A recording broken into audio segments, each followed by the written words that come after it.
সকলকে জয় যিশু। আজকের মঙ্গল সুসমাচার, লুক রচিত মঙ্গল সমাচার। মন্দিরে আন্না নামের এক নারী প্রবক্তাও ছিলেন। তিনি আশের গোষ্ঠীর ফানুয়েলের কন্যা। অতি বৃদ্ধা ছিলেন তিনি। বিয়ের পর 7 বছর স্বামীর ঘর করে তিনি বিধবা হয়েছিলেন। এখন তার বয়স হয়েছে 84 বছর। তিনি কখনো মন্দিরের বাইরে যান না। দিনরাত ঈশ্বরের সেবা করেন, উপবাসে আর প্রার্থনায়। যোসেফ ও মারিয়া যখন যিশুকে ঈশ্বরের কাছে উৎসর্গ করতে এলেন, আন্না ঠিক সেই সময় সেখানে উপস্থিত হয়ে ঈশ্বরের স্তুতিতে মুখর হয়ে উঠলেন।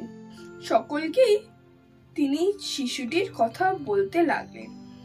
প্রভুর বিধানে নির্দিষ্ট সমস্ত ক্রিয়াকর্ম সমাধা করে যোসেফ ও মারিয়া ফিরে গেলেন গালিলীয় তাদের আপন শহর নাজারেতে।